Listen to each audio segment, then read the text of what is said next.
Hey everyone, it's the Outlaw John Rocha here, and don't worry, we're about to start the Geek Buddies spoiler review episode for the season finale of Hawkeye, the new Disney Plus Marvel series. But first, I want to remind you all again that we are powered and sponsored by the fine folks over there at carbonhealth.com. They've got urgent care, primary care, virtual care. They're a leading national healthcare provider with a mission to bring high quality healthcare to everyone. And there are a number of people in this episode that could probably use Carbon Health after their fights and their battles here in the season finale of Hawkeye. I want to remind you, they have 90 clinics in 14 states, and they offer virtual care in 24 states. And with the Omicron variant going crazy all across the country, virtual care now becomes a really important element of healthcare. They believe that everyone deserves good health, and they want to make high quality healthcare accessible to everyone, whether you're Kingpin or Kate Bishop. They want to make it available to everyone if they need it. So don't forget to go there,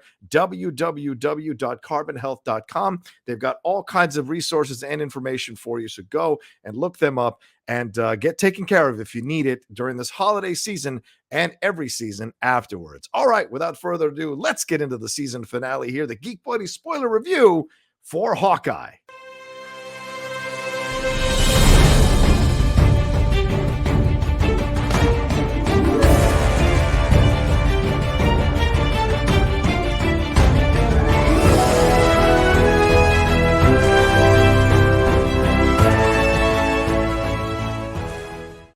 Hello, everyone, and welcome to another brand new spoiler review episode from the Geek Buddies! Hey!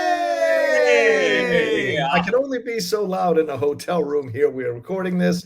I am in Virginia right now visiting family, but we wanted to be able to record this spoiler review for Hawkeye, the season finale. This is a spoiler review, so if you haven't seen the season finale, and why not? Why did you click on this? But we respect it. Go and watch it. Come on back, hang out with us, and we're going to get into it for sure and break it all down here over the next hour. But let's introduce ourselves. I am the Outlaw John Rocha, writer, producer, and host on the Outlaw Nation and on the Geek Buddies. Mike? I am Michael Vogel, writer and producer of animated TV shows and movies, and currently hoping that sometime during this review, somebody in that hotel room starts pounding on Rocha's wall and yelling no spoilers. But that's just my Christmas wish. That's just my Christmas wish. We'll see if it happens. I don't know. There are a bunch of drunk people running up and down the hall last night. Maybe they'll be the first ones to do that. Shannon McClung? And this is Shannon McClung. I'm an animation writer and a television actor where you may have seen me on Brooklyn Nine-Nine, Marvel's Agents of S.H.I.E.L.D., and Silicon Valley. And I would just settle for a knock on the door. Not even no spoilers. Just someone bang, bang, bang, bang. Just to see John's reaction right now, because I think it would be funny.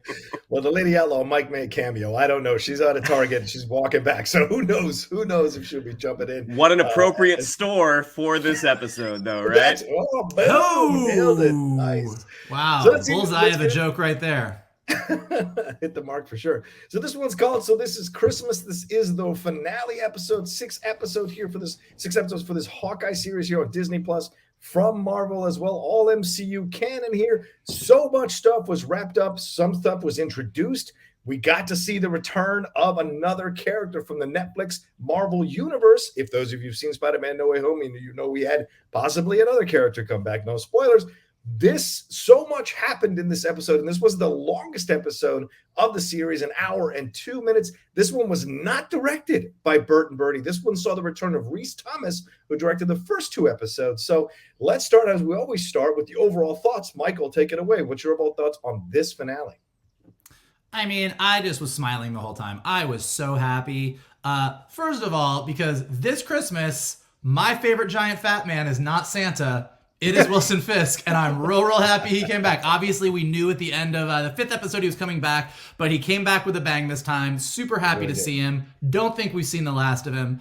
And so that was great. I think, we talked about this a little bit on text. Like, I think even before Hawkeye came out, Shannon had said, even when the first trailers, that we have Echo, we have the Ronin stuff, we have Yelena Belova. Like, there was so much, and there was a concern, like, are they gonna be able to stick the landing? Is it too much in just 6 episodes? And I think this episode did such a great job of like tying up everything while still keeping Clint and Kate's relationship at the forefront. I think like this is definitely something I will come back to and watch over and over.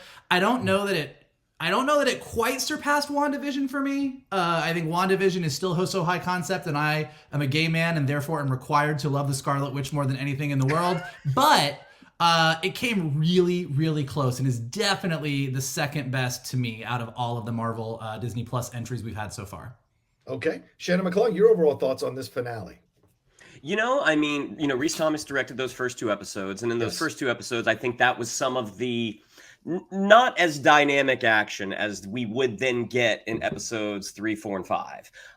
So for the most part, I thought he definitely upped his game from episode 2, but there were definitely moments and I'm like, oh, I wish Bert and Bertie were behind the camera on this, because I could see, even though this sequence was great and was very well directed, I see areas where it could have been plussed comedically, and I think that's probably something they would have done.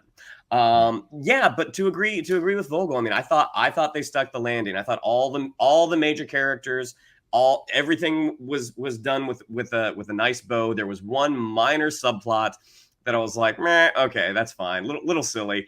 And one thing left on the wish list, that depending if we get to see this particular character again, maybe we're gonna get. But I mean, I have to say, Hawkeye is now my #1 Disney Plus series. As much as I did like WandaVision, part of the fun of WandaVision was the unraveling of that mystery. And with Hawkeye, I mean, for me, it was just a joyride from beginning to end, and one that I hope to take again next Christmas. Well, I have to say, I wish I agreed with you guys 100% about the overall feelings I had coming out of this finale. As I tweeted, some damn great scenes, some damn good moments, some great reveals, some fun reveals that certainly kind of preview what we may be getting down the road, including the possible recasting of a certain character from Agents of S.H.I.E.L.D. into now the MCU canon, possibly, who I 3/4 expected to show up between the fight between Yelena and Hawkeye. I thought just maybe in a critical moment, someone is going to show up in her outfit and do her thing. It did not happen, but I was disappointed on a couple of things. The Echo thing really kind of bothered me, how they wrapped it up, and the all of a sudden out of nowhere 180-degree character turn that she can talk about her feelings now all of a sudden. It also blew my mind that you could have Kate Bishop confront Eleanor Bishop. It's like, listen, I was just doing some things and I got to handle things, and then I had to do, like, that's a way more critical conversation to be had so quickly in the back of a kitchen. I think there should have been more involved there. The Kingpin introduction was great. I mean, that is Kingpin come to life. What can you say? Just the way D'Onofrio, he even seemed a little bit more menacing, in my opinion. I saw some people say he wasn't as menacing in Disney. I'm like, you're insane. The guy absolutely still conveyed the menacing nature that you saw in the Daredevil series, but then the way they took him out, I don't know how I feel about that. I'm still kind of processing that, if they even actually took him out, because remember, we didn't see a shot into somebody's body and we didn't see a body, and usually that means they might come back, and certainly in the Marvel universe, they come back anyway, even when you see a body. So there's all kinds of things that could happen here, but some great dialogue, and certainly Yelena Belova, Kate Bishop, Lord Almighty, every scene with them was fantastic. And the elevator stuff, I went back and rewatched that scene like 4 times before I finished watching the rest of the episode. The slapping of the hand, the touching of the things, her going back and forth. Oh, come on. That is so disrespectful, or whatever she said. And then the fight sequences, all of that stuff was well directed, except for there was a close quarter fight scene I didn't think that was great. But overall, I thought was well done here. So those are my overall thoughts. But let's jump into some main storylines, because we're not going to go section by section because we have only an hour in this review. So let's jump into some because you're in a hotel room in Virginia. Exactly, and I've got another show to do after this one, so we're trying to cram in everything. It's the holidays; give us a break. Let's talk about the main storyline, which was Kate Bishop and Clint Barton here. There were some great scenes, Michael and Shannon, between these two. Certainly a little more fleshing out. She calls him, or he calls her, his partner, like a real acceptance. And then at the end, we have a little back and forth about what name she's going to be. And he goes, I can think of one. And boom, Hawkeye pops up on the screen. So clearly the passing of the torch to a degree has happened here. But what did you think about how they played out this storyline here, Mike, in the finale, and kind of wrapped up what they had set up in terms of being a distant relationship between them, to where now they're really kind of seeing each other, or at least he's seeing her as an equal and someone who can take his mantle? I think they did a really good job of this kind of throughout, and we've kind of marked it each week as we've talked through the episodes, but just seeing it's two things, and the two most important things, I think, in the series, really. I mean, all the other cool, fun stuff with Kingpin and everyone else we'll get to, but like, I think the most important thing is you have a character in Clint Barton that does not think that he is a role model, does not want to be a mentor to anybody, and is dealing with a lot of his demons, and is not about it. And then you have Kate Bishop, who wants more than anything to be a hero and thinks being a hero is the most awesome thing in the world. And they've done such a good job of like walking that tightrope of Clint is clearly getting worn down and likes Kate. And Kate is slowly learning more and more about Clint and seeing, like, you know, first it was seeing how what she did as Ronan really affected his life, finding out that he wasn't going to be home for Christmas, finding out about everything with Natasha, about how he really was Ronan, how he did bad things. Like, it's just been this track. And what they did really great between the ending of the 5th episode and the 6th episode is the two of them flipped. As soon as Kate's life went to shit, as soon as she found out that her mom was behind all of this and she made all these discoveries, she has now stepped into what Clint has been telling her this whole time. Like, this life is gonna be hard. If you keep digging at this, if you keep pushing on things that you don't necessarily need to push on, you're going to be disappointed. You're gonna have to make sacrifices. Your life's not gonna be great. And Kate is at her lowest point. And that's when Clint flips. Now Clint completely flips because he's seen Kate, he pushed her away. She came back anyway. He told her it was going to be bad. It's now bad. Like, she is in it too deep. And so he makes a decision. He's like, you're my partner now. And what's great is he tells her that in the moment where she wants nothing more than to just be done with all of this. Like, she's like, I want to step away from this. You should leave. You should go back to your kids on Christmas. This is my mess. It's my mom. Like, she's now at her lowest point. And that's when he finally steps up and says, no, you're my partner. Your problems are my problems. We do this together. So it is the most emotionally satisfying moment when he says it. Like, and it's something we all know is going to happen. We know that they're going to get together at the end. Like, it's a no-brainer that that's where this show is going. But for them to still have that moment land so well, and then as soon as they do that, he opens up everything. Like, he had told her there were no trick arrows. He's like, oh, by the way, I know how to make trick arrows. And by the end of this episode, Kate now knows how to make trick arrows. And so the whole episode and label them and label them with a label maker, which is something I'm sure Clint never did. But you know, so it's like, it's just this episode is pure joy as far as the emotional arc, because all we've watched for 5 episodes is Kate wanting this and wanting this and wanting this, and Clint being like, a little bit but no, a little bit but no. And this is where he finally just completely relents, and they are 100% partners throughout. He treats her like an equal. She steps up to the plate. We see her face off with Kingpin, but also with the Tracksuit Mafia. You know, she got her ass kind of kicked in the first episode, and now she goes toe to toe with them. She's fighting with a Black Widow. She faces off against Kingpin. Like, she has now proven to Hawkeye and to anybody watching this series that she absolutely deserves the title, and she absolutely does deserve to be a hero. And it's just like, it made me so happy. Absolutely. Shannon, what's your thoughts on this relationship? Do you agree a lot with what Michael laid out here? Did you feel satisfied by the way they wrapped it up and kind of moved forward in their relationship, Kate Bishop and Clint Barton? Yeah, absolutely. And part of it, as Vogel said, is a shift from Clint. Because the first 5 episodes have been not about her taking up his mantle. It's been about clearing her name. It's about separating her from the problematic wardrobe. But that moment with the Ronin costume, but then the moment that he does say, nope, we're partners, we're doing this, the revelation that, yes, of course he can make more trick arrows. Like, it's, you know, that's not a finite number of projectiles out there. Like, and I did think her labeling it was adorable. And then as they get to that moment where they are constructing the arrows, and he's basically saying, like, heroes are lonely, you're going to get hurt. And her response back, which I actually typed it here, where she's like, I saw you jump from that building, even though you can't fly or have superpowers. Being a hero is for anyone who's brave enough to do what's right, no matter what the cost. I was like, that is fantastic writing. Their relationship as a whole. And like, I love the fact that by the end, she does not presume that she's getting the Hawkeye mantle. That's why she's throwing out alternative nicknames. Lady Hawk, Hawkshot. Lady I mean, Hawk. Hawkshot, to me, I'm like, that's really funny. But the fact that they cut to, I mean, what a great cut to the title card at the end. Yeah, very, very satisfying end of their relationship. And honestly, I don't think we've seen the last of Clint and Laura either. Yeah, great point. Yeah, absolutely. Either as mentors or whatever. Yeah, down the road for sure. But yeah, I had a great time watching this throughout the series, through all 6 episodes. This is something they completely landed, got right. I really enjoyed the back and forth.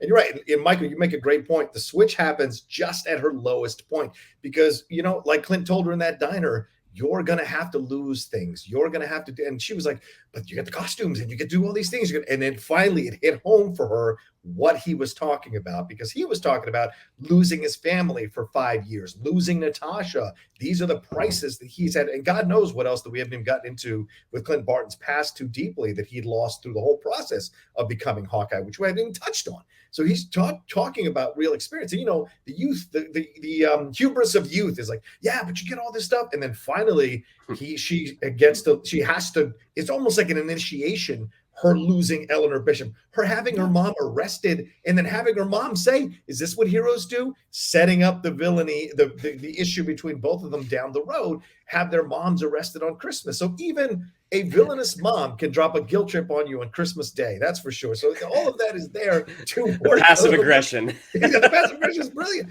So it's overtime. But we saw Hailee Steinfeld come into her own. I mean, it's called Hawkeye, and we thought it's about Hawkeye, but it's about her origin story as Hawkeye. I think that's another meaning to that title here that you could throw in now by the end of the show, right? I mean, certainly we were waiting for them to come together to pass the mantle, but her coming in to her own, her really finding her power, and as Shannon pointed out, going, kicking the tracksuit mafia, or Michael pointed out, the tracksuit mafia's ass, going toe-to-toe with them, and working in tandem with Clint and a little bit Yelena when they were doing all the stuff that they were doing. It's incredible. Plus the comedic moments. I mean, seeing all that stuff that she plays. I mean, her face pressed against the glass as Yelena's got me. That's great stuff by Hailee Steinfeld that she was able to convey and show, and growing into her role here so that Clint can, still be her mentor, but kind of move on to his own thing. So great stuff overall.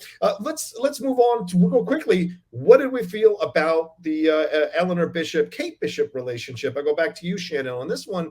What do you feel about how they landed this? Because, I mean, she was kind of protective of her, but then she gets revealed. And it seemed like she might be going the hero route because she was kind of saying, I had to do these things. I want out Kingpin. I don't want anything more to do with this. And my daughter's at stake here, and there's low line. And he's like, there are no lines. And she's like, no, that's a line I can't cross. So she was almost going the hero route, but then eventually gets confronted by Kate and then arrested. Well, I mean, pulling away from Kingpin to save your child. I wouldn't go as far to say hero. I think maybe self-preservation. Well, I think her preservation of her daughter, don't you think, more than anything else? And her saying, but she said she was in debt. Her family was in debt to Kingpin, and she had to pay it off. So isn't that count? Yeah, but she paid it off and then some. Like, she kept going. She got a taste of that life, and she chose to stay in it because she was able to kind of reap the benefits of it. I mean, I think they did a great job with the writing, because I think going into this, we didn't necessarily, or at least I didn't necessarily think that Wilson Fisk was going to pop up until like the end credits. I was like, no, Eleanor's the bad guy. And we get right at the beginning, like, oh no, he's here. Eleanor is the bad guy, sort of. I mean, yes, but at the end of the day, she is in service to kind of a higher power, which she is trying to get out of. I mean, you are absolutely right. Like, she wants to get out of it. But at this point, like, she's made her bed. Now she has to lie in it. But by the end, I know, and this was something that we had texted about that kind of bothered you. That the end where Eleanor rams Fisk with the car. So I watched it again, and I was paying very close attention to this. So the thing, well, she doesn't do a 3-point turn. Like, she literally can just nail the gas and hit him. Where they messed up. What? He's not out not in the street. The car is in the street. He is against a glass door of a store. It's off to the side. All she has to do is start around to hit him. No. He's in front. He's in front. All she has to do is take a right. All she has to do is take a right. And if the car, because it's a fancy car, this is a Hawkeye review. This is not the DMV of New York City. Well, you hold on, sir. You tell me where they have rubbery cars that don't have to make sharp point turns to get that front hit. But anyway, all she has to do is, if that is a hybrid, if that is an electric battery powered car, all she has to do, and you don't hear those cars start. They start up quietly. As Michael Vogel said, you're putting something in there that isn't there. But go ahead. No. Yeah, I'm saying we don't know. It's an electric powered car. You're adding that. We have no idea. But we don't know it's gas powered either. Okay. There you go. If it's good for you, it's good for me. It's not good for me. That's what I'm saying. Go ahead. But basically, yes. I mean, I thought her going off to jail, it was the right thing. And also, I don't think we've seen the end of her. I think she's going to come back, and that's going to be a source of Kate's internal conflict going forward, is how do I deal with a mom who's a bad guy? Yeah. Every hero has to have their thing, right, Mike? So what did you think about that? Like their kind of enemy or nemesis or something that's too close to home that kind of affects them all the time and makes them question their judgment. How did you feel about how this relationship ended up by the end of the season finale between Eleanor Bishop and Kate Bishop? Well, I think Eleanor she's definitely not a hero. She is arguably, she's a villain. She's not the villain. But I think it's like what we've talked about with this series. I mean, even what Yelena says about Clint. I mean, this is a series about people living in gray areas. Like, just because Eleanor made some of the choices that she made for a good reason. Her husband was in debt to Kingpin. She wants to protect Kate. Like, as we said in the fifth episode, she clearly loves Kate. When she says to Kingpin at the beginning, Kate's getting too close, I don't want her in this life, that's 100% true. So she does want to get out of things because she wants to protect Kate. But this is a show that's about consequences. Like, Clint tells Kate repeatedly, if you're going to choose this hero life, there are consequences. Eleanor chose a villain life. There are consequences. What she's trying to do in that opening scene with Kingpin is get out consequence free. I did a bunch of bad shit for years. I don't want to do it anymore. I'm going to leave. By the way, I have some blackmail on you, which stupidest thing in the world to say.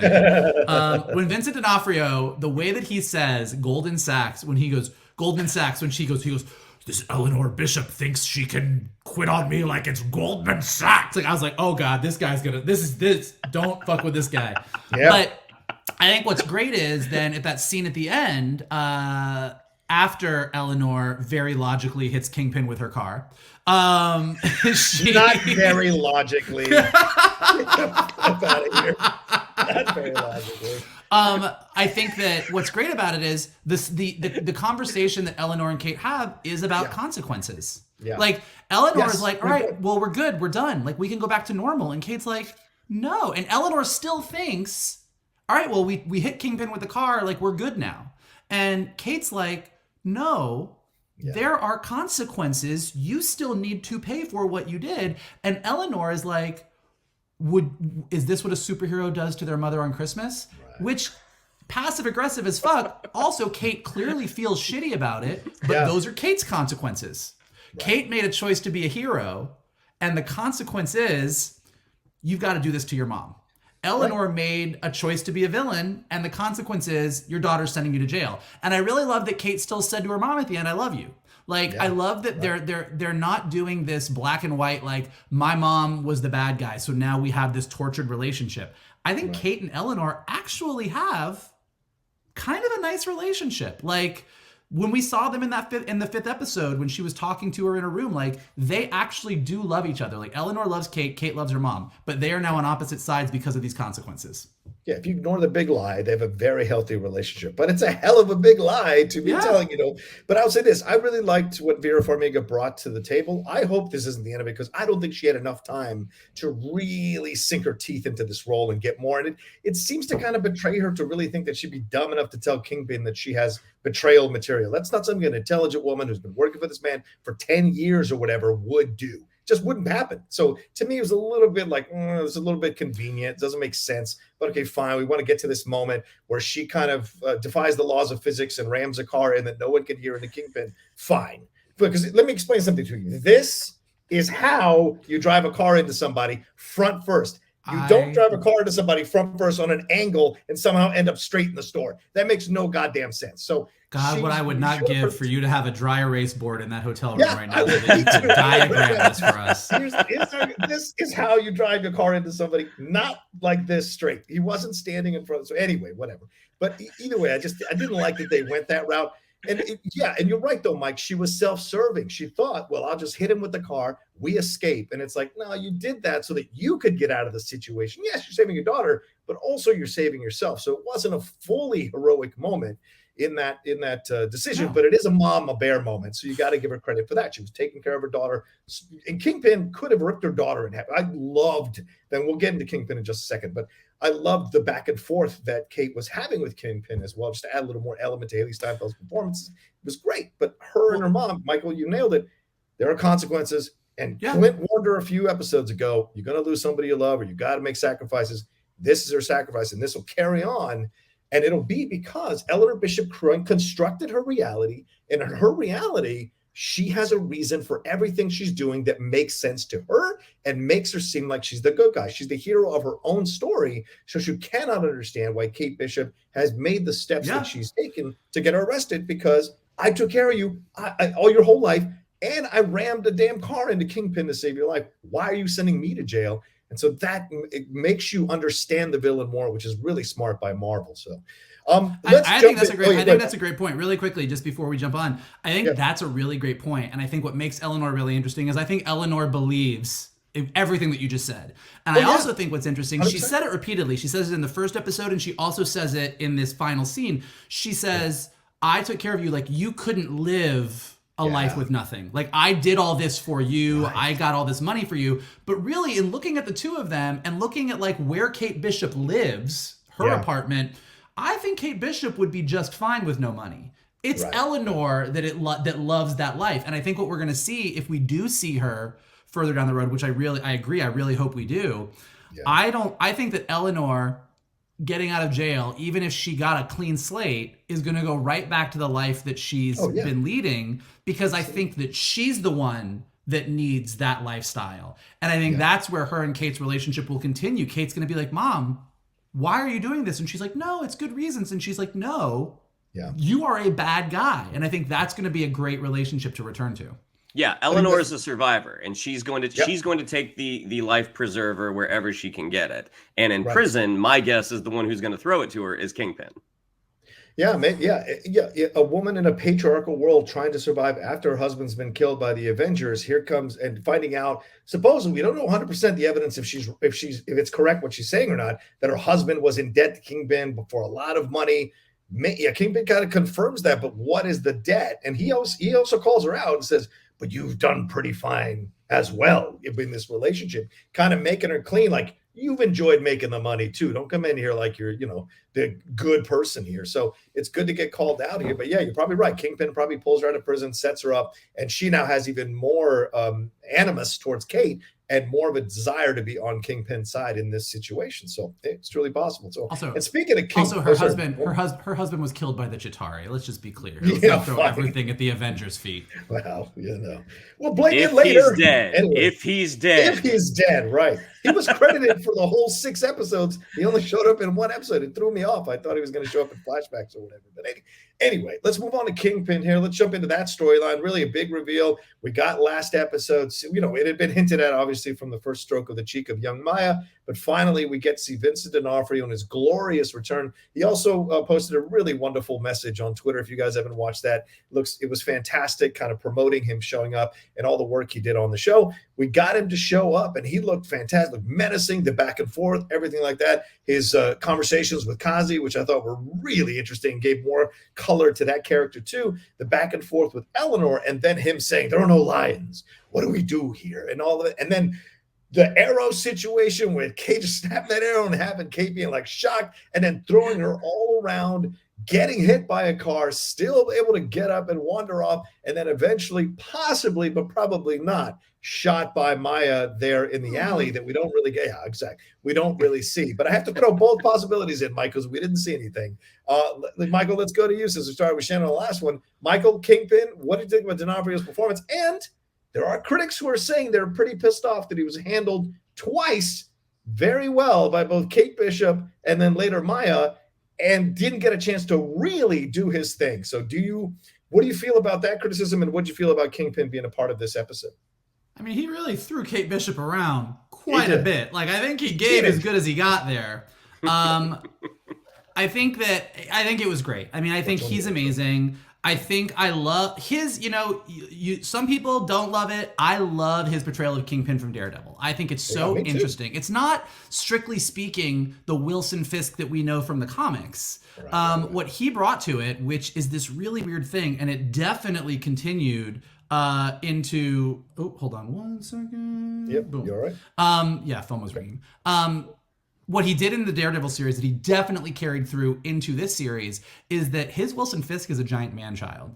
His Wilson Fisk suffered a bunch of trauma as a little kid and never grew up. So what makes him so menacing is that he is this huge, larger-than-life, very smart character who also throws temper tantrums like a child. And that's exactly what we see here. He's definitely in a different place than he was at the end of Daredevil. In Daredevil, he was in big, beautiful offices, and now he's operating out of the back of the fronts of his shops. Mm-hmm. So definitely he's had a little bit of a fall. I think that, in reading some interviews with him, whether or not this is canon or not, whether it's official, he's looking at this as all of the Daredevil stuff happened, and where we left him at the end of season 3 kind of led to where we see him here. So that's kind of the way I'm taking it too. 100%, that opening scene with Eleanor, just right away you get the menace. Like, he's so confident, he's so powerful. And even then following up with that, the scene with him and Kazi and Maya is great because he's not the idiot. Like, Maya comes in and we know what Maya's doing. We know that she now suspects him. And he kind of has this lovely conversation, says how much he loves her, and she leaves. And you're like, did he really fall for that? And then he just turns to Kazi. He's like, Maya's turned on us. Yeah. And just like that, he's like, we got to take her out. We got to do this thing. That's why he's the Kingpin, man. And that's why he's the Kingpin. And then, when he pulls Eleanor out of that car, that is a child having a temper tantrum. That is not a grown-ass man. And then I love that the final fight between him and Kate Bishop is in a toy store because he literally looks like a giant, very scary man baby. But the way he just tosses her around, the way he's so annoyed and frustrated, it's just great. And I think they did a really good job. I mean, I guess one of the small critiques I will give, because I've had to field these questions for the past 24 hours, is he looks like he took the super soldier serum. I mean, you're he gets shot by the arrow, he just pulls it out. But that's Kingpin in the comics too. I don't disagree with you, and it didn't bother me per se. I watched that and I'm like, this is Kingpin. But I can see how because I've literally gotten texts be like, so wait, is Kingpin superpowered? What are Kingpin's powers? And I'm like, he's big, a lot of layers, a lot of fat. There's a lot of layers. Yeah, he's like an onion. So I think that there's a little bit of confusion with people, which I think is a fair criticism, that he seems so overly powerful. But I thought it was great. I thought Kate using the getting his cufflink and using the Clint trick to set off the arrows was great. I love that he got away. And then as far as the Maya scene goes, I don't think that he needed to go toe to toe with Maya. He has raised Maya. Maya is an asset to him. I don't think he's going to start wailing on her. But that scene at the end of Daredevil, at the end of Hawkeye, is almost right out of the Daredevil comics, where Maya confronts him at the end with a gun to his face, shoots the gun, and Wilson Fisk is still around in the comics. So I don't know if he gets shot and survives, or if we come back to the Echo series and we find out that she shoots right past his head and says, that's for everything you've done for me, but don't come after me. I don't know where we're going to go with it, but I will guarantee you that they are not going to give up on Vincent D'Onofrio in one episode as Kingpin and say, well, we did it for the fans, let's get rid of him. This dude is coming back for sure. I hope so. Yeah. Shannon, what did you think about Kingpin? What did you think about D'Onofrio's performance here and how he was layered into this series and introduced back officially into the MCU canon? I mean, just seamless. It was just seamless bringing him back in, bringing him into the MCU. One of the coolest things that they did, especially at the beginning with Eleanor, was how they shot him. Is anytime Eleanor's looking at him, they're shooting him from above to make him look bigger. Anytime we see Eleanor, they're shooting down to make her look smaller. So it's like those, like Vincent D'Onofrio is a big guy in real life. And I feel like if he's not a foot taller, he's probably like 9 or 10 inches taller than Vera Farmiga. But that extra layer just kind of gives, it just illustrates to the audience, this is someone who is larger than life. So, I mean, him getting hit by the arrow and knocking it off, like that didn't surprise, that didn't bump me at all, because, you know, Maya got shot with an arrow. And she was just kind of like, shit, that hurts. I'm out. Pulled it out and ran off. Yeah, good point. Yeah. And then the great thing about Vincent D'Onofrio's performance is because he's not a joyous villain. Like he's you can tell he struggles not with his actions, but he struggles with people's reactions to him. And like, as Eleanor is saying, like, well, you know, Kate's getting too close, and you see, he's like, let's not do that. Let's not do this. Like, he doesn't want to hurt anyone. I think it's kind of a last resort. Like, he's not a malevolent bad guy. He just thinks that this is the way it needs to be. And this is, and that's how it has to be. Like, if you don't agree with me, if you're in my way, I'm going to push you out of the way, which him fighting with Kate. I love that, as Vogel illustrated, like a big kid, it's literally just shoves and throws. Like, he's like, all I got to do is just get you out of the way.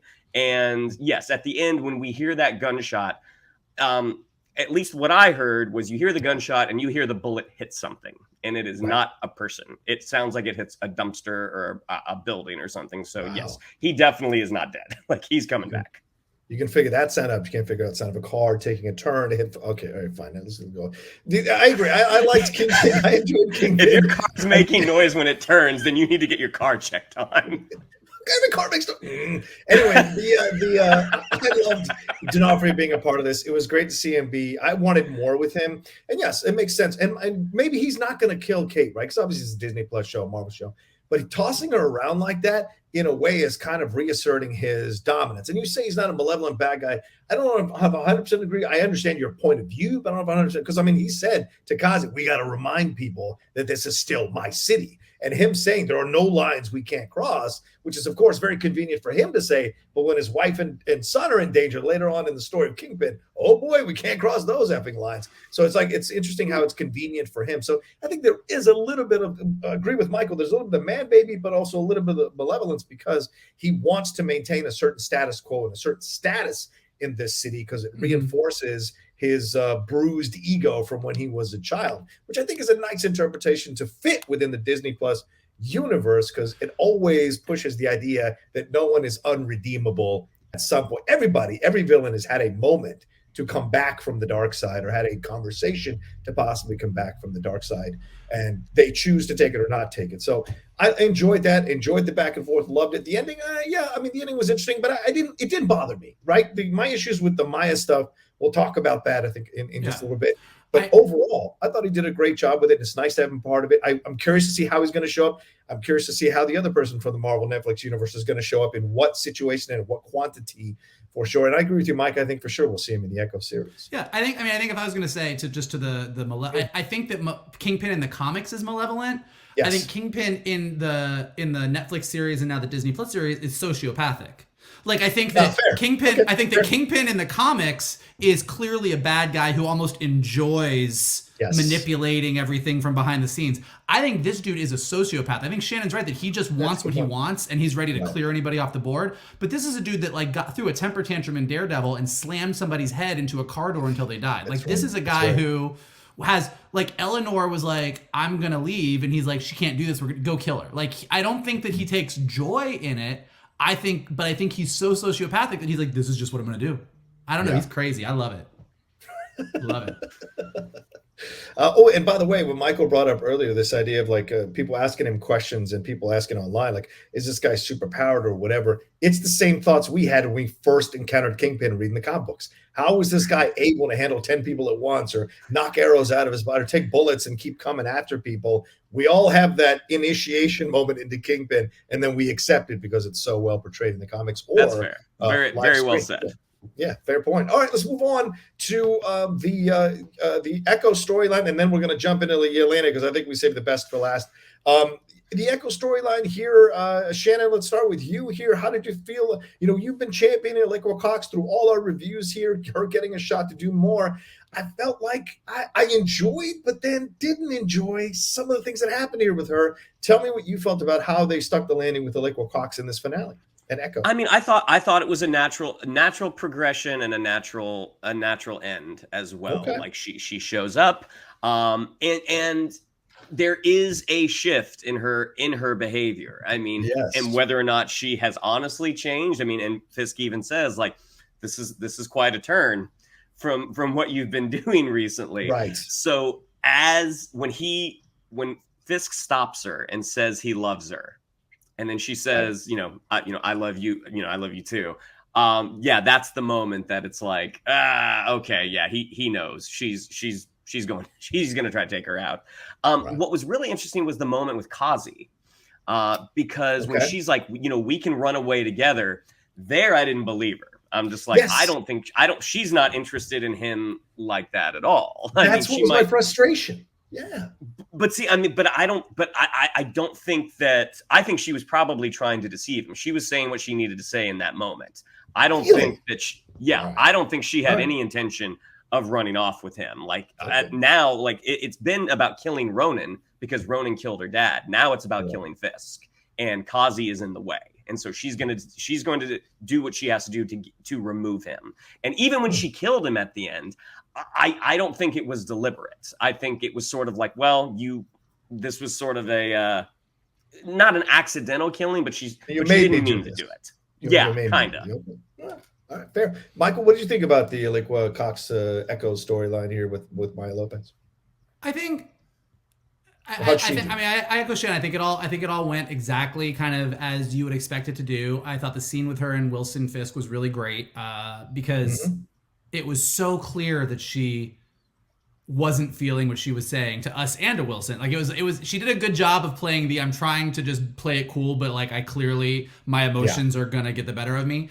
The scene with her and Kazi, I disagree with Shannon insofar as like, I do believe that she was like, we should leave together. I don't know that it was romantic. I mean, this is a show where you have, Clint kind of mourning his relationship with Natasha, which is not romantic. You have Clint and Kate having this relationship, which is not romantic. You have a lot of like male-female relationships that are more about platonic. And this is a guy who worked with her dad, who's the most important person to her, and then has kind of been her right-hand guy for as long as she can remember. So I do feel like there's probably like a scene that was written somewhere between episode 5 and episode 6 that made it to the cutting room floor as they were editing everything down, that maybe establishes a little bit more, because her saying let's run away together did seem like a jump. Yeah. But it didn't seem like a crazy jump. I don't think if she had been like, but I love you so much, I'd be like, whoa, whoa, whoa, whoa. But I was like, yeah, as far as what we've seen in the show, this is probably the person she's closest to, who you did just find out betrayed you and is the reason your dad died. So I don't know quite why you want to run off with him. So it was a little bit odd, but I thought, handled fine. And then I thought the scene with her and Wilson was good at the end. I think that it left me a little bit wanting, but I think that that's almost a little bit the point, because we all know she's getting her whole own series.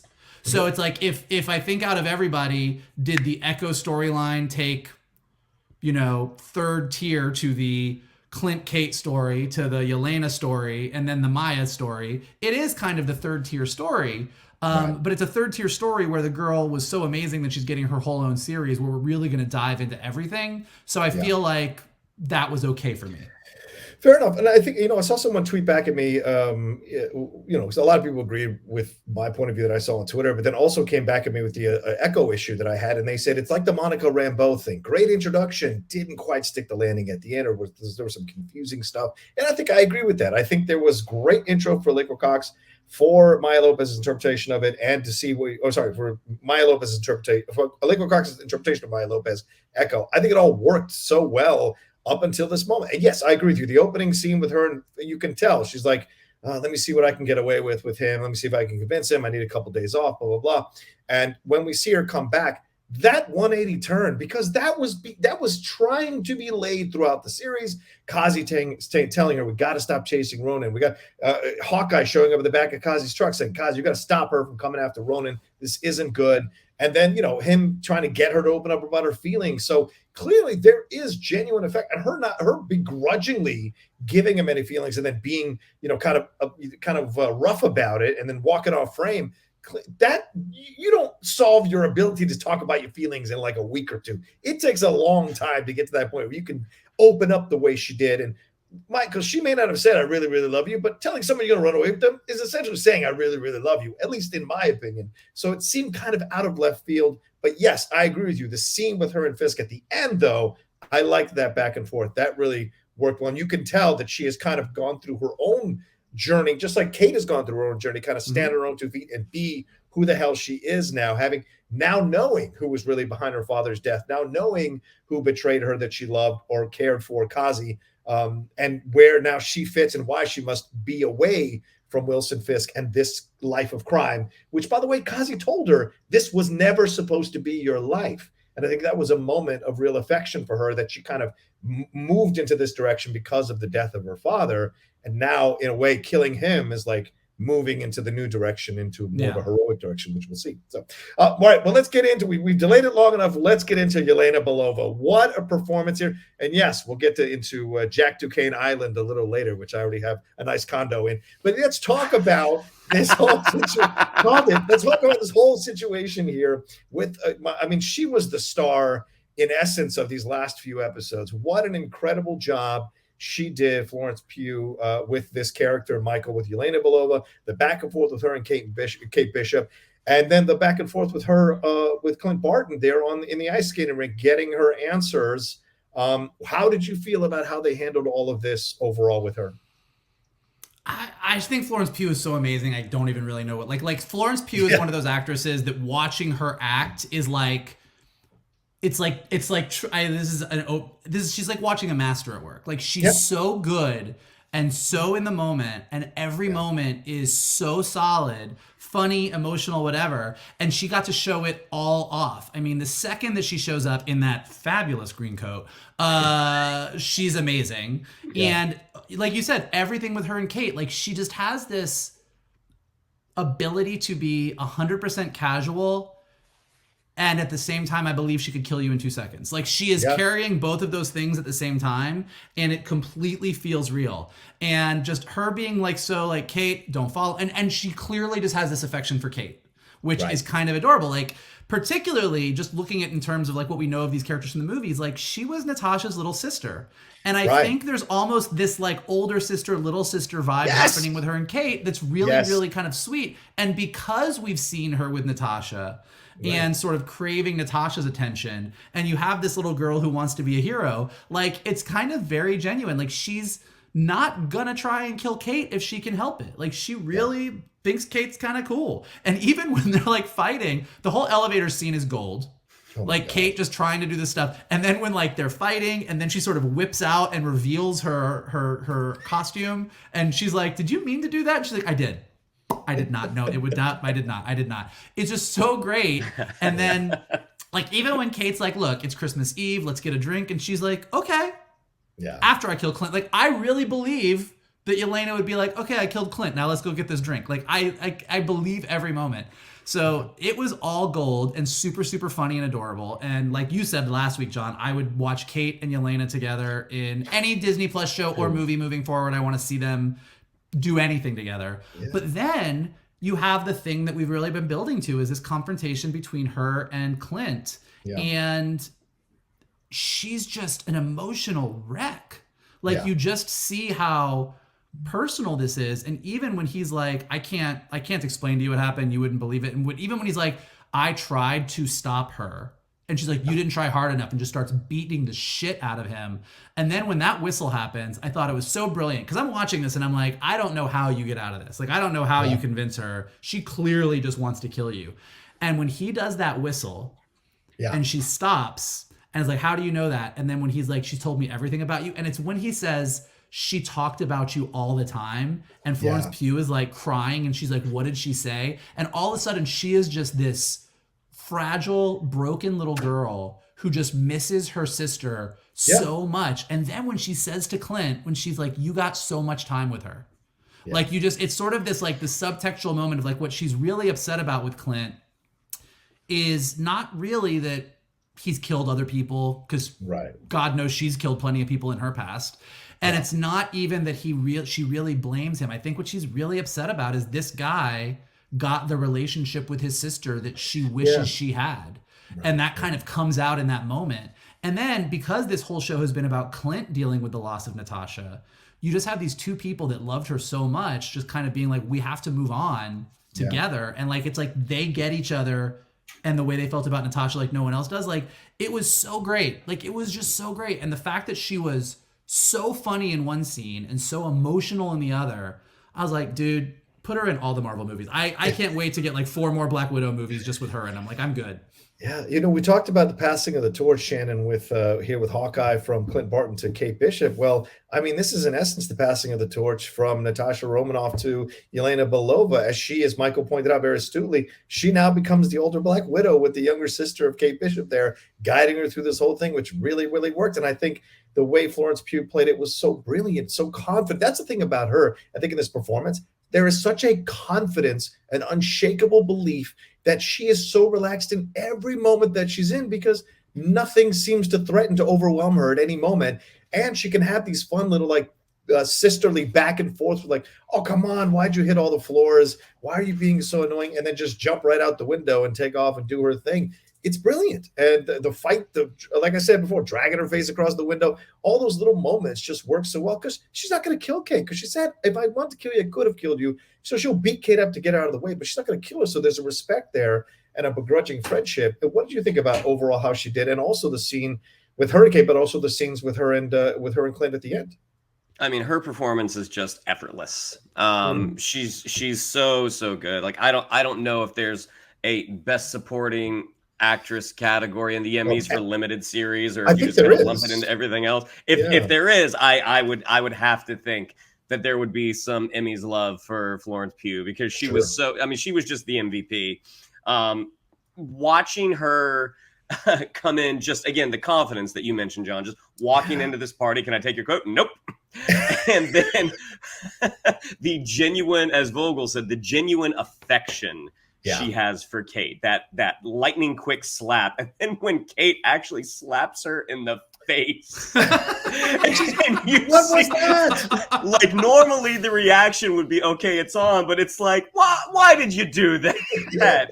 And then really well directed fight scene, like how you said, like, she's not going to kill her, she might beat her up. I don't even think she's going to beat her up. She's trying to get her away long enough so she can accomplish her goal, because she doesn't want to hurt Kate. And Shannon, she almost might enjoy it just to give her something to do to warm her up before she gets the real big fight, which is against Clint. Sure, she might have used that as like kind of a stretching out the muscles a little bit type of thing. This is me stretching out. The glass moment. It's interesting that you pointed that out, because this is where I think we really felt the absence of Bert and Bertie, was in that moment. Because I think there is a comedic way to plus this scene. Yeah. That is funnier than just this. I mean, I think you go tighter. I think there are so many different ways that you could have used the camera in that sequence that would have made this really, really funny moment even funnier. And then like the fight scene with Bart. Well, her running down the side of the building, awesome. The fight scene with Clint, it was kind of like how she didn't really want to hurt Kate. Clint doesn't want to hurt her. He's defending himself to a point. And part of it is because he does know how his best friend feels about her little sisters. Like, I don't want to hurt this person. And also there's a part of Clint that feels like he deserves this, that, you know what, maybe this is the chicken's coming home to roost right now. But yes, it was the whistle that really, oh my gosh. Cause from episode five, where we can see that there was some unfinished business left between Yelena and Natasha. And when he says, she talked about you all the time, that just grief in her face. Like, what did she say? Like, oh my gosh, just heart-wrenching.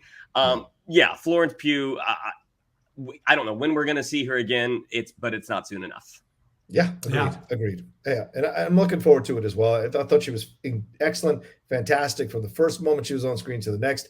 And it was great to have that Black Widow reference, of course, with the whistle, as you guys said, perfectly kind of hits that point and lets you kind of dial into this relationship. My issue with this back and forth with them on the ice is that I feel like she's this great big super spy. She would have found out what really happened. So it seems a little bit of a stretch for Valentina to send her. So, was I satisfied with the back and forth acting wise? Absolutely. Did it make sense story wise to me? Not since that the post credit scene of Black Widow. Did that at all make any sense to me? Because Yelena is so incredibly intelligent. There's no way she'd be duped by Valentina. But maybe, just maybe, you can make a case that there was an emotional thing at play here. She wanted, and plus she blipped away for 5 years, which we found out in the show, which we didn't 100% know before. She blipped away for 5 years. So there's more of a kind of like, I need to find out what actually happened, and I want to hear it from the horse's mouth. And so maybe there's something there to explore. Because I think if she wanted to kill Clint right off the bat, she'd have found a way to kill Clint right off the bat. She wanted answers. She even said, before I kill you, I need you to tell me what actually happened on that planet. So she wanted answers first and foremost. So I can understand why there was a story element. I just didn't 100% buy it, but it worked out for them acting wise. Yeah. I mean, I don't 100% disagree with you, but just to play devil's advocate a little bit, I think when we saw the Black Widow post-credit sequence, we just assumed, Madam Hydra, bad guy. Val is trying to get her to kill Clint because villain reasons. Whereas really now, Eleanor hired her to kill Clint. Like, it was a job. Yeah. Like, she was happy to take the job. She was happy to take the job, and Val was happy to give it to her because she was like, this is going to make my employee probably feel good. But it wasn't like I'm setting you up to kill him. And she didn't go in. Like, it was a job for her. Yeah. But she did want to find out more about what happened. And I also think, obviously, everybody knows the Avengers saved the world. Everybody knows that everybody came back after the blip. And maybe people even know about Infinity Stones, although I kind of doubt it. I certainly don't think it's easy information to find out what happened on Boromir, which most people don't even know exists. Like, the entire concept of how the Soul Stone works. I think anybody, no matter how good of a spy you would be hard-pressed to get those answers. So I do kind of buy the fact that she has no idea really what happened. Like, everybody knows Black Widow died in saving the world and bringing everybody back from the blip. But I feel like very, very few people know the specifics of how. Yeah, and I would also add that, like Clint and like Maya, Yelena is a weapon. Like, she goes where she is pointed. So I think for her just to go and kill him for revenge, I think she recognizes the cause and the effect that would cause. But now that she's been hired, the assumption is, okay, you've got this taken care of. I'm just a cog in the machine right now. Like, assuming that things go the way that we think they might, and we get Val doing some Dark Avengers, Thunderbolts, something or other. I mean, I think now it would be this is like a little bone of contention between them. It's like, well, you sent me to kill somebody. And she's like, yeah, and you didn't finish the job. And she was like, that's the one job I didn't it's like, I think there's probably more to play between that relationship. So we'll see. I'm just saying, if you could plant a camera in Kingpin's office, I think you can figure some stuff out. I'm just going to put that out there. Oh, for sure. I won't 100% agree with you guys, but I get where you both are coming from. We're running out of time, so let's hit three things real quick. How terrible was the LARP storyline? Are you excited about the Mockingbird reveal? And how can I book you guys? Do you want first class or coach on the shuttle to Duquesne Island? I mean, you guys are more than welcome to head on over to Jack Island. Come on. Whoa. Come on. Whoa. Not a patsy. Not a patsy. Let me tell you, not a patsy. He's literally a patsy. He absolutely That's the definition knew what was of a patsy. On. He got out of jail that night. He knew what was going on. Anyway, hit those three. What do you guys think? Real quick, because we're running out of time. Okay, Jack, that's left on the wish list. I really wish we would have seen an epic sword fight, but hopefully we're going to get that at some point. Love his series or season finale credit. How you have this enormous white mustache. The LARP storyline, I can't disagree with you there, dude. I love the fact that they were the cater waiters. So I was like, oh, great. But then when they kind of get in their costumes just to kind of tell people where to go, and they make the fat guy hit a tracksuit mafia guy with his belly. I was like, okay, this is a little silly from the 90s, yeah. Yeah, I mean, I can't disagree with you there. I mean, the Grills Armand 7 moment was awesome. I thought that was really funny. 1,000%. As well as the Jack Armand 7 moment. And what was the second question? Shit, what was it, John? What was the second part? Rogers the musical. Oh, Rogers the musical. Hilarious. Yes. I don't think in a musical you would have such a big number without your principal cast involved that far. That's what I said. That deep. I think Adam Pascal, like the chorus, is really on display here. Yeah. But it was a blast. I wish we would have gotten some sort of post-credit sequence just to see where some characters are headed. But still, it was awesome. Sorry, the fourth thing is the Mockingbird thing. What did you think about that reveal? Do you think that's going to happen? And how excited are you for that? Well, I don't know if we're necessarily going to see her suit up at some point, but I do think that we're going to see her again. We damn well better. Linda Cardellini is awesome. All right, Michael, 4 things. What do you feel about all of them? So yeah, I don't disagree. I mean, I think the concept of the LARPers needing to suit up in their LARP costumes for a purpose could have landed really funny. And I think it just kind of landed. I think they were just running out of time and they needed something. And they're like, well, we just need to get them off screen. So I think that kind of got short shrift. So could have been plus, but also this was their longest episode. So I feel like they did get a little bit of the short end of that stick for sure. I think that Jack was... Wherever Jack might go in the future was absolutely and clearly a patsy here. Like, clearly was used and had like a nice hero moment at the end. Like what they did with him, like when the LARPers did come out and said, do we need to clear everybody? What about this guy? And she was like, he seems like he's doing okay, but probably get him out of here too. And he's just like, just taking out villains in the back. Like he was kind of adorable. I love that we were just waiting for his villain turn and he just didn't have one. He was just the dumb, douchey guy who actually is great with a sword. He's not dumb. Go ahead. Okay. To be fair, I will agree with John insofar as this. I think that he was. Swordsman. You just can't. I think you can absolutely be a stupid great swordsman, but that's not true. I think that we have established with him as a character that he never quite reveals everything that he knows, whether that is through swordplay or more. So he probably does know more than he's saying. So TBD where they go with him. Okay. As far as like the Mockingbird thing, I think it was great. Yes. I think, it was a great reveal that if you don't know the comics, you see that she was in S.H.I.E.L.D. If you do know comics and you see the 19 on the watch, you know that Agent 19 was Mockingbird. So great reveal. I don't know that they ever really answered why Kingpin wanted that watch so bad. Yeah. And even Vincent D'Onofrio... Even Vincent D'Onofrio in interviews that have come out in the past day since he's been in the show, he doesn't really know. He wants more information. So like this whole concept that the watch was hers. Yeah. The whole concept that the watch was hers, but that was this big thing that the Tracksuit Mafia was sent to this auction to get the watch because of Mockingbird. Like we know that when Maya got it, it was because she was interested in Ronan. But at the beginning of the show, when Kingpin wanted it, Ronan was ostensibly gone. So why they wanted that? And the only other thing, Roger's a musical great. The only other thing I want to say, because I know we're running out of time, is I did really love the ending with Kate coming home for Christmas. Even though we all kind of assumed that was going to happen, it really struck me that Natasha knows his family. But at Age of Ultron, when he brings everybody to his house out of necessity, Tony, Steve, none of them knew about the family. Like that's how closely he guards that secret. Yeah. So for him to take Kate home for Christmas is such a big deal. And even given everything else he said, calling her his partner, everything else, just Kate being with the family at Christmas really just says how much he's accepted her and embraced her. And I loved it. Yeah. How much he embraces her and how much he doesn't love his oldest son. Yeah, well, that's a fair point. But the Jack Duquesne thing was brilliant. I mean, him having that moment, and shout out to that actor. What's his name? Jack Taylor's his name? Tony Dalton. Tony Dalton, that's it. What Dalton. A great moment where he was just like, this is your time. Your time has arrived. Let's do this. I lost my shit when that moment. I'm like, yes. And when he started like cutting up all the tracks and Bobby, I'm like, this is awesome. I love this so much. Because I wanted to cheer for him so bad through the series.